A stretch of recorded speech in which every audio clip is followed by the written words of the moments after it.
Diamond city सूरत और प्रधानमंत्री नरेंद्र मोदी ने आज डायमंड सिटी को दिया है गुजरात का सबसे बड़ा नहीं, देश का सबसे बड़ा नहीं, लेकिन दुनिया का सबसे बड़ा डायमंड हीरा बुर्ज।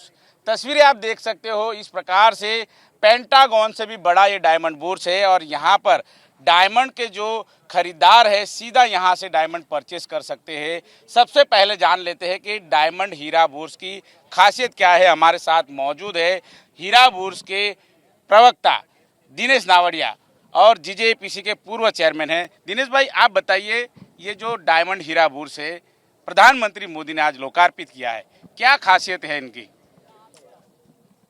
सूरत डायमंड बुर्ज का जब से भारत के वड़ा प्रधान श्री नरेंद्र भाई मोदी जी ने ट्वीट करके बताया कि पेंटागन के पहले बाद में अभी सूरत डायमंड बुर्ज दुनिया का सबसे बड़ा बिल्डिंग है, तब से विश्व के अंदर सूरत डायमंड बुर्ज की एक नया पहचान क्रिएट हो गई थी।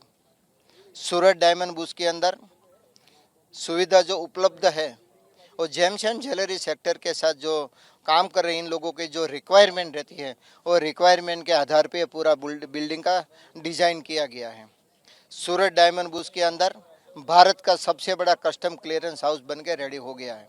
60,000 स्क्वायर फुट के अंदर ये कस्टम हाउस रेडी है। ये कस्टम हाउस के माध्यम से दुनिया के अंदर से, अलग अलग कंट्री के अंदर से जो diamond cut and polish industry के साथ जुड़े हुए लोग हैं वो रफ इंपोर्ट करते हैं, और रफ इंपोर्ट करने के लिए उसको कस्टम क्लियरेंस की सुविधा होनी जरूरी है। वो भी हमने सूरत डायमंड बुर्ज के अंदर उपलब्ध कर दी है। और साथ में ये 95% जो कट एंड पॉलिश हम अलग अलग विदेशियों के कंपनी देश के अंदर हम एक्सपोर्ट करते हैं, उनको सरलती सुविधा मिल रही है, इसलिए उसको एक्सपोर्ट के लिए भी सूरत डायमंड बुर्ज के माध्यम से यहाँ से सरल के माध्यम से वो एक्सपोर्ट कर पाएंगे। साथ में जो लोगों को बाहर से आ रहे हैं उन लोगों का फूड का भी प्रॉब्लम रहता है, तो इसके लिए वर्ल्ड क्लास ब्रांडेड जो रेस्टोरेंट है वो ग्राउंड फ्लोर पे अभी हमने सुविधा उपलब्ध की गई है। और साथ में विदेश से जो बायर्स आएंगे उसके साथ उसका फैमिली रहेगा, उसकी वाइफ रहेगी, कोई भी आएंगे उसको कुछ डायमंड ज्वेलरी परचेज करना है तो सूरत डायमंड बुर्ज के प्रीमाइसेस के अंदर एक ज्वेलरी मॉल के जिसके अंदर 27 शॉप होगी और ये सब ब्रांडेड होगी। जैसे अभी हम दुबई जाते हैं तो लोगों को एक गोल्ड परचेज करने का एक मानसिकता रहती है कि हम यहाँ से परचेज करेंगे, और आज गोल्ड सूप के अंदर सब लोग दुबई के जो मुलाकात जाते हैं वो वहाँ परचेज करते ही करते हैं। ऐसे ही सूरत डायमंड बुर्ज ज्वेलरी मॉल के अंदर बाहर से आए हुए लोग डायमंड ज्वेलरी यहाँ से उसको सरलता से मिल रहे, उसकी सुविधा भी उपलब्ध की गई है। सर, ये बताइए, जो पूरा बिल्डिंग है ग्रीन बिल्डिंग कहा जाता है, किस प्रकार से ये बिल्डिंग को अजय बांधकाम किया गया है, कितनी ऑफिसें है, कितना किस प्रकार से कितने बायर्स आ सकेंगे, कितने खरीदार? 4,700 ऑफिस और 4,200 मेंबर्स हैं। पूरा बिल्डिंग का एरिया देखें तो 66 लाख स्क्वायर फुट का कंस्ट्रक्शन है।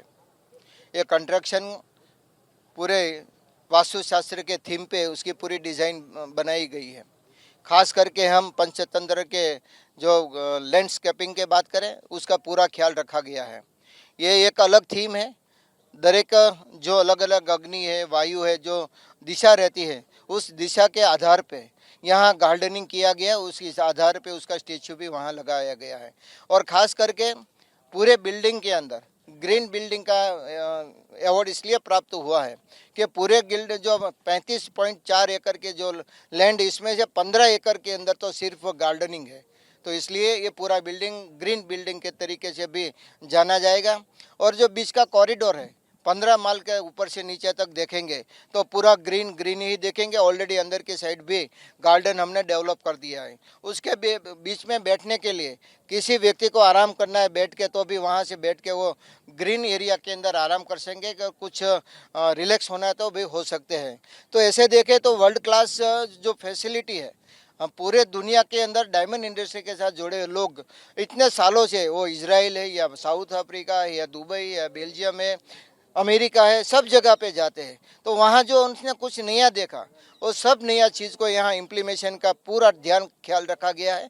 इसलिए ही आज सूरत डायमंड बुर्ज दुनिया का सबसे बड़ा और क्रिएटिव बिल्डिंग बन के रेडी हो गया है। जी बिल्कुल, जो डायमंड बुर्ज है वो प्रधानमंत्री नरेंद्र मोदी जी का ही सपना था। आज प्रधानमंत्री मोदी आए थे, क्या कुछ कहा आज प्रधानमंत्री मोदी ने डायमंड व्यापारियों से हीरा बुर्स के बारे में? भारत के यशस्वी वड़ा प्रधान श्री नरेंद्र भाई मोदी जी जब गुजरात के सीएम थे, वाइब्रेंट के भाग के रूप के अंदर स्पार्कल का इनॉग्रेशन करने के लिए हर 2 साल में सूरत आते थे। जब उन लोगों का सर का लेक्चर रहता था तो इंडस्ट्री को इम्प्रेस करने के लिए कैसे डेवलप कर सकते हो, आपको क्या करना चाहिए, वो टाइम पे उसने बोला था कि आप इतने सालों से लेबर कर रहे हो और पैसा कमा रहा है कोई और, आपको यहाँ कुछ नया करने की ज़रूरत है, वैल्यू एडिशन करने की ज़रूरत है कि जिसके कारण यहाँ के लोगों के रोज़गारी की तक भी बढ़ जाएगी। लेकिन ये बात आज सच और साबित हुई है, कारण कि गुजरात सरकार और सेंट्रल गवर्नमेंट का जो सहयोग रहा है सूरत डायमंड बुर्स का निर्माण के अंदर, इसके कारण आज ये नरेंद्र भाई मोदी जी का जो विजन था कि सूरत के डायमंड इंडस्ट्री को अलग सुविधा प्राप्त हो, आज सूरत के लिए उन्होंने जो बात किया है, खास करके सूरत के तड़पदी भाषा में उसने बात किया, सूरत के लोगों की मानसिकता कैसी है उसके बारे में भी बातचीत किया। एक बहुत अच्छा उदाहरण दिया कि आज सौराष्ट्र के लोग और सूरती लोगों के बीच में साम्यता क्या है और विभिन्नता क्या है। प्रधानमंत्री जी ने हास्य के साथ एक बात बहुत अच्छी तरह से बोली कि सौराष्ट्र के अंदर किसी 2 व्यक्ति के गाड़ी के सामने आ जाती है तो तलवार एक दूसरे खींच लेते हैं, लेकिन सूरत का माहौल के अंदर कोई भी गाड़ी का एक्सीडेंट भी हो जाता है तो उतर के बोलते जाने दो ना भैया, ऐसा क्यों कर रहे हो, जाने दो, जो हो गया हो गया। जो ये मानसिकता है सुरतियों की, वो मानसिकता ही कारण आज सूरत मिनी भारत बन गया है। किसी भी राज्य में से कोई भी लोग यहाँ आते हैं, आराम से सूरत की प्रजा के साथ घिल मिल जाते हैं और उसका धंधा रोजगार के यहाँ आराम से वो लोग कारोबार कर सकते हैं। बिल्कुल, डायमंड हीरा बुर्स गुजरात के सूरत में बना है, ऐसे में राजनीति भी तेज हो चुकी है, महाराष्ट्र में राजनीति तेज हो चुकी है, उससे भाई बात करेंगे। दिनेश भाई, महाराष्ट्र में जिस प्रकार से बड़े पैमाने पे डायमंड उद्योगकार मुंबई पे कामकाज करते हैं, अभी पूरा उद्योग जो है वो सूरत आएगा, किस प्रकार की राजनीति शुरू हो चुकी है और किस तरह से टैक्स का पैसा गुजरात में आएगा? हम इस बाबत में राजनीति नहीं देखते हैं। किसी देश की प्रगति के लिए, किसी लोगों की प्रगति के लिए स्थलांतर खूब जरूरी होता है। आज हम देखें तो दुबई के अंदर पानी और रण के सिवा कुछ नहीं था। आज 20 साल के अंदर दुबई सबसे बड़ा सिटी बन गया, डेवलप सिटी, और पूरे वर्ल्ड के अलग अलग इंडस्ट्री के साथ जुड़े हुए लोग अपने कॉर्पोरेट ऑफिस दुबई के अंदर स्टार्ट करें। क्यों? कि वहाँ वर्ल्ड क्लास इंफ्रास्ट्रक्चर बना के दुबई गवर्नमेंट ने दिया है, प्रोवाइड किया है। बॉम्बे का मार्केट भी चालू रहेगा और ये पूरा सूरत डायमंड बुर्स के अंदर जो लोग काम कर रहे हैं, मेरा चौक्कस मानना है कि 9 टावर में से 5 टावर तो सिर्फ छोटे लोगों के, जो अभी तक उन लोगों को चांस ही नहीं मिला था, उसको बॉम्बे के अंदर अपनी खुद की ऑफिस बनाना है तो नहीं बना सकते, कारण कि इकोनॉमिकल वायबल नहीं है। तो इसलिए ये सुविधा प्राप्त की गई है। छोटे छोटे लोग यहाँ अपनी खुद की ऑफिस चालू करेंगे, कारोबार करेंगे और विदेश के बाहरों के साथ डायरेक्ट कनेक्टिविटी बढ़ जाएगी। कोई भी लोगों की मानसिकता रहती है कि जहाँ जो चीज़ बनती है वहाँ थोड़ा तो कम प्राइस में, दाम में मिलेगा ही मिलेगा। जैसे सूरत की घारी तो पूरे भारत के अंदर मिलती है, लेकिन एक मानसिकता रहे कि सूरत की घारी, सूरत में जाएंगे तो घारी खाएंगे तो एक अलग टेस्ट और अलग माहौल रहता है। ऐसे ही सूरत कट एंड पॉलिश के लिए पूरे विश्व के अंदर प्रख्यात है और लोगों को ऐसा लगता है कि हम वहाँ जाके जो परचेज करेंगे तो कम से कम 2-5% तो माल सस्ता मिलेगा ही मिलेगा। और सही बात है, आज यहाँ जो लोग कारोबार करेंगे उसको इंफ्रास्ट्रक्चर में इतना पैसा नहीं लगाना पड़ा है और उसका जो मेंटेनेंस चार्ज है, जो बॉम्बे ऑफिस रखते हैं, दुबई ऑफिस रखते हैं या भारत के अलग अलग सिटी के अंदर, तो आज एक जगह पे ये ऑफिस स्टार्ट हो जाएगी तो इन लोगों का जो मेंटेनेंस और प्रोडक्शन ऑफ कॉस्ट है उसमें भी बहुत राहत मिलेगी। इसके कारण ये लोग जो विदेश से यहाँ बाहर आएंगे उसको 2-3% माल भी यहाँ सस्ता मिलेगा। आज हम देख रहे हैं कि किरण जेम्स दुनिया की सबसे बड़ी कंपनी है मैन्युफैक्चरिंग के अंदर, 60,000 से भी ज़्यादा वर्कर उन लोगों के ऑफिस में काम कर रहे हैं। आज उन लोगों ने स्कीम रखा है कि सूरत ने अपने ऑफिस से, सूरत डायमंड बुर्स के ऑफिस में से कोई भी बायर बाइंग करेंगे तो 1% उसको 2% हम डिस्काउंट देंगे और ब्रोकर को 1% हम ब्रोकरी देंगे। ये सूरत डायमंड बुर्स की प्रगति के लिए, सूरत डायमंड बुर्स का जो इंटरनेशनल नाम आगे बढ़ाने के लिए बहुत अच्छी बात है। ऐसे ही बाकी के लोग यहाँ परचेज करने के लिए आएंगे, ऐसे मेरा चौक्कस मानना है। दिनेश भाई, अंतिम सवाल, डायमंड बुर्स बन गया है, सबसे बड़ी सौगात है, लेकिन इंटरनेशनल एयरपोर्ट, प्रधानमंत्री मोदी जी ने आज इंटरनेशनल एयरपोर्ट भी दिया है। फ्लाइट कितनी मिल रही है और क्या आशाएं है आने वाले दिनों में कितनी मिलेगी?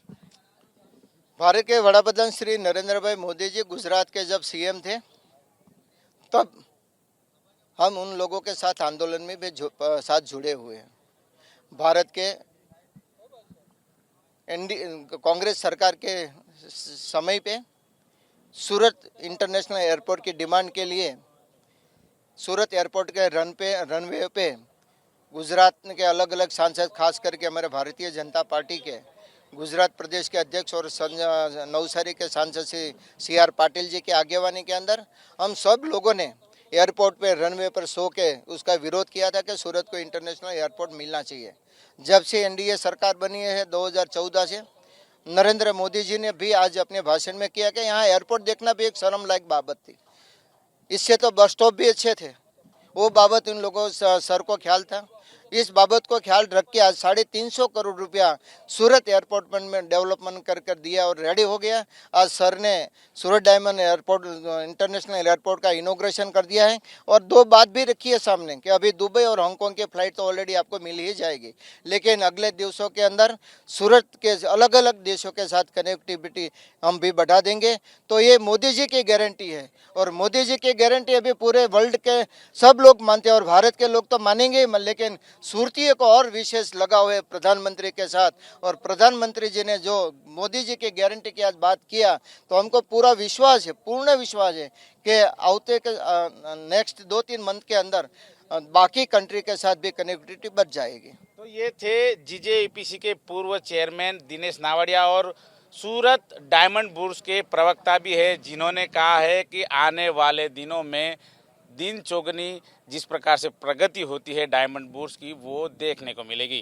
कैमरामैन राकेश पानवाला के साथ धनराज बागले, ABP न्यूज़, सूरत।